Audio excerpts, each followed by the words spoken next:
Yep. Did you get some? And then, all right, cool. Okay, everybody. Welcome to our very first Share Chair video podcast episode with Makayla. Welcome to the podcast, Thank Makayla, you. in a new form. Yeah. Man, how you doing? Yeah. So I'm doing good. It's only been 8 or 9 days, I think, now, staying at home, but it's getting a little boring. I'm going a little stir crazy at home with my brother, but you gotta make the best out of the situation. So I'm good.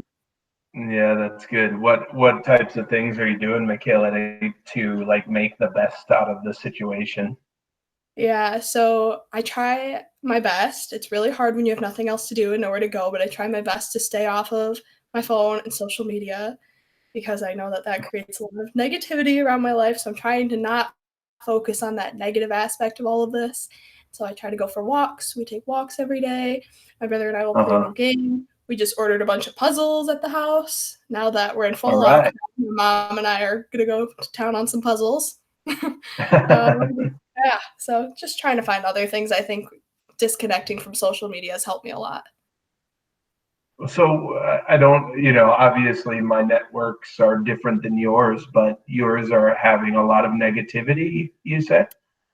I think it's a lot of not even negativity, but like the reality of it, I think makes me anxious. I've really struggled with anxiety like a lot of my life. So I think focusing all of my energy towards something I have no control over was Yeah. taking up a lot of my energy a while ago. So now if I just try to cut it all off, I'm a little bit more positive every day when I'm not focusing on things that are so terrifying.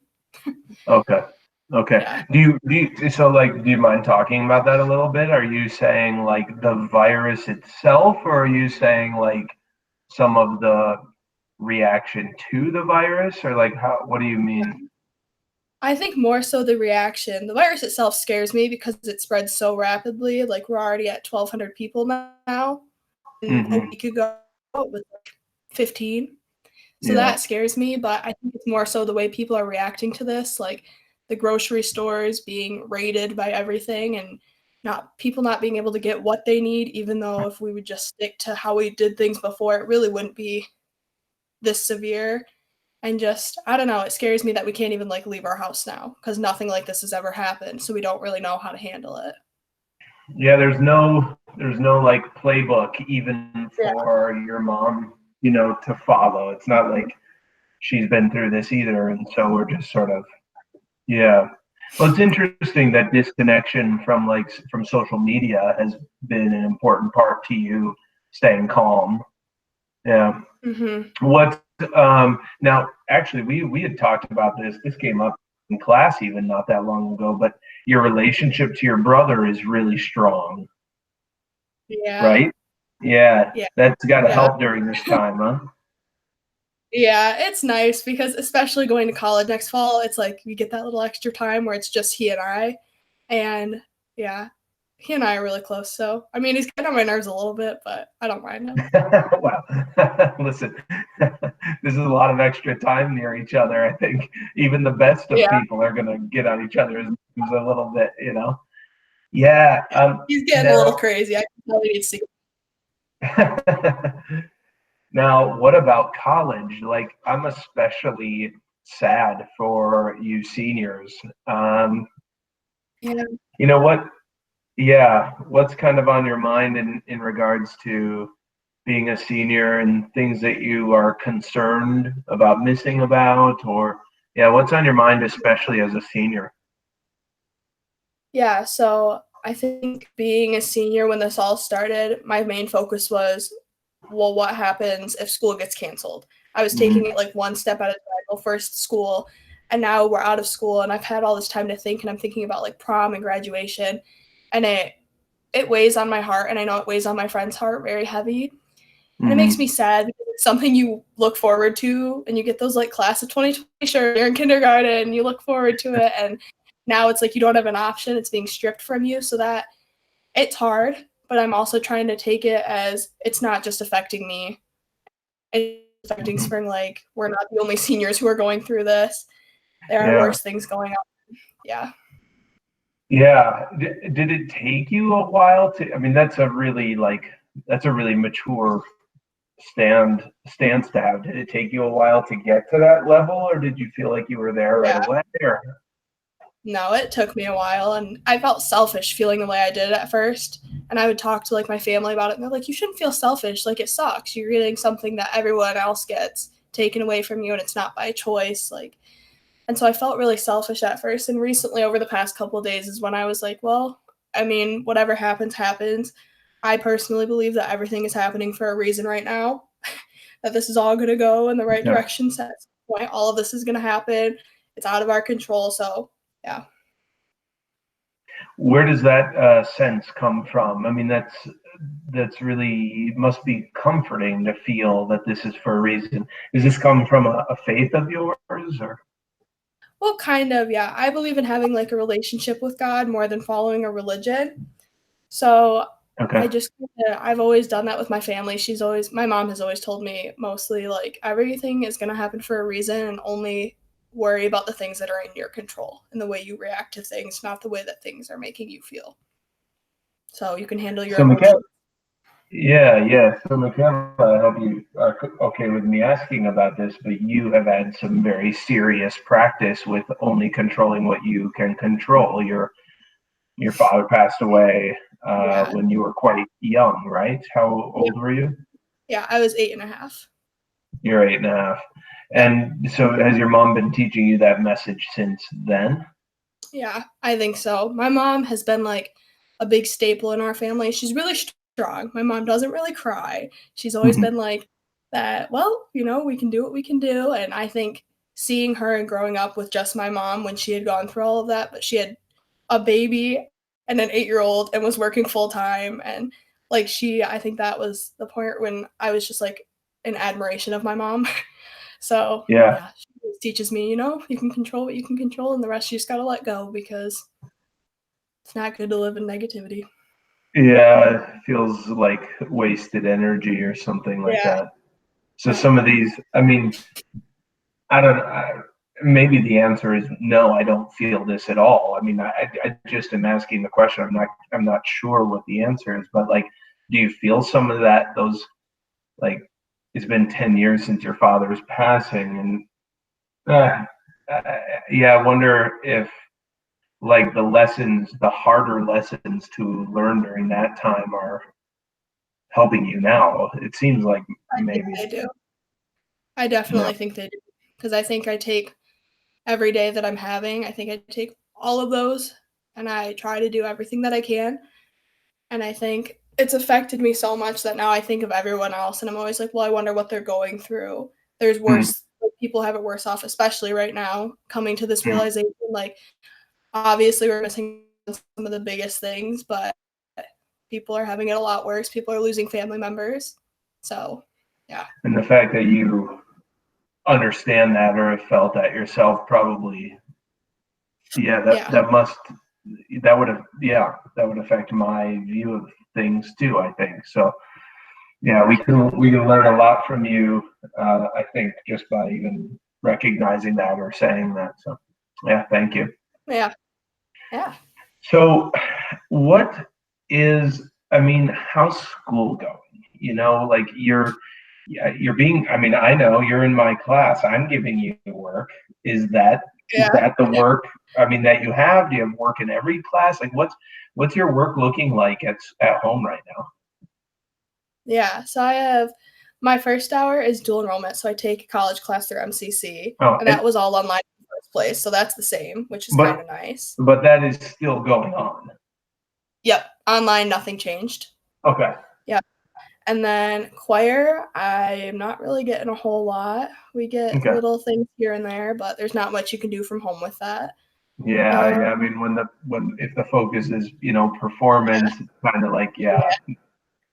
Yep, and then my statistics class, he puts out, like, our stuff for the week on Sunday, and then it's just like, "Send me a picture of your homework, send me a picture of the quiz, and then we'll call it good," but I think it's more of, like, an effort-based grade because sure. it's kinda hard to teach yourself statistics is what I'm finding out sitting here at home, um, How and are, then I mean, Okay, so please feel free to go through the rest of the schedule in just a little bit. But how do you even do that? Like, are you watch? You're just like videos. It's a power it's like a slideshow, but you don't really teach yourself. You just sit there and you look at the slides, you take the notes, and then you get to the homework and you don't know the answers. And then you cross your fingers. You're like, Yeah, pretty please. much. Yeah. It's It sounds yeah, tough. yeah. It's difficult. That is for sure. Yeah. And then the other classes? Oh yeah. And then I did host where I would go to the elementary school. Yeah. Yeah. And so for that I'm not doing anything. Yeah. And then I have IB English, and I think that's my heaviest course load Okay. throughout school, but it's still not that much. I'd say it takes me like an hour and a Yeah. half every day. It's not bad. It's really just reading. Yeah. Lots of reading. Mm-hmm. Of course, you know my opinion on reading, don't you? it's a, Oh yes, I put a I little love it. value in, just a touch. Oh yeah, yeah, So, when you think about, I don't know, the other side of this, we don't know exactly when it's going to be and all that stuff. But when you think about being on the other side, what do when we're back together and all that, learning back with friends and social places and stuff, what are you learning like that you really value either in your friends or in your life or whatever from our time yeah. off here? I I've always loved school. Like my whole family calls me a nerd because I've always appreciated going to school, and by the end of breaks, I'm always like, oh, I'm so ready to go back. But I think learning in a classroom, I've always taken for granted. Like school's always really come easily to me, but I also think that now I'm realizing it's a lot because of my teachers that I enjoy school so much. Like it's hard Hmm. for me to sit at home and want to force myself to do all of this work, and it's hard for me, like I was saying with statistics, to try to teach myself that. I just get Yeah, overwhelmed and bored. So I really appreciate being in the classroom. And I know something that you've been talking about a lot is having like our in class discussions and hearing other people's thoughts on different things. And I miss that a lot because even when there was parts where I would be stuck on, I could hear what someone else would say and be like, oh, yeah, that makes sense to me. But now we're not getting that face to face connection. So we can't have those discussions. So, yeah, yeah. yeah. I miss that too. I miss that too for sure. Right. So, but it'll come back. I mean, that's what's interesting is like we have to. Oh no, I'm having my own experience as a teacher. Going, well, what am I valuing? What am I? If I were with my students, how would it be different? And a lot of it is just pulling on individual students and getting them to speak with each other and sort of think. It's actually the thinking together part that I think Yeah. I'm missing more than anything else. Yeah. Yeah, so it's interesting that you noticed the same thing. Yeah. So so you're gearing up for college, and Uh, that's going to happen come the fall, fingers and crossed. yeah, yeah, I guess. But I feel confident. Of course, Yeah. Makayla, you were the one to call me out when, what was it, on Thursday? Do you want to I tell was the there. story? You were the one. I asked you, I said, "Do you think school is going to close on that, what was it, that Thursday?" And you're like, "No, I have faith that school is going to stay open. I have faith we're going to go for at least another week or maybe up until spring break." And the next day we got called off for 3 weeks. And I was like, oh, I'm just telling you, Toonie, you were the one that had faith in this.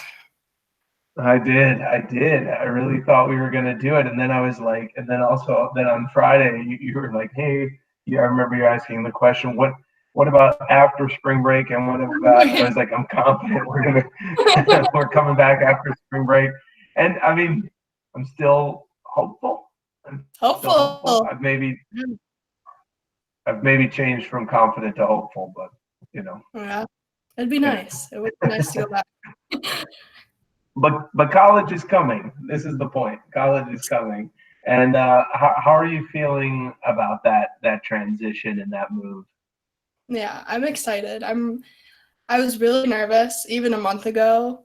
I was really, really nervous to leave my family because I Hmm. hang out with my family every day. I do everything with them. We have a really big family, but a very close bond. So I'm still sad about leaving them, but I know that I'm going to go to St. Mary's.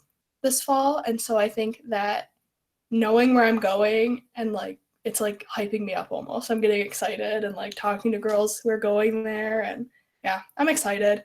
It's definitely going to be a change, but I love it. yeah.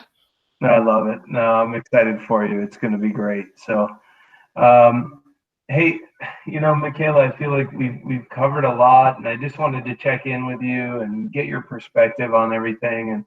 And is there any part of your story, the thing that makes you you, that we're missing?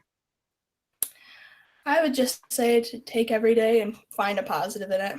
Make every day the best that you can. Yeah, Yeah. yeah. That's hard in times like this, though, isn't it? Mhm. It is. Yeah.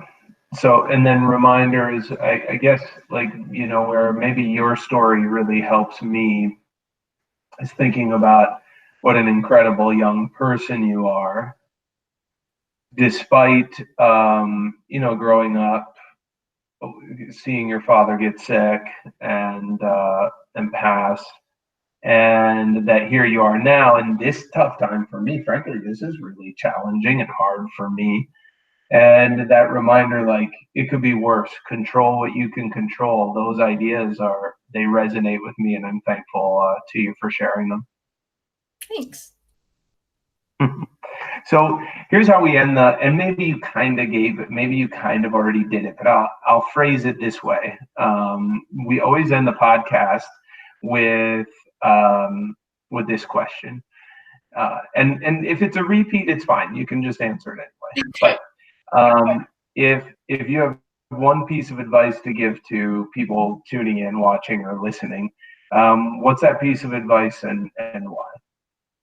Yeah.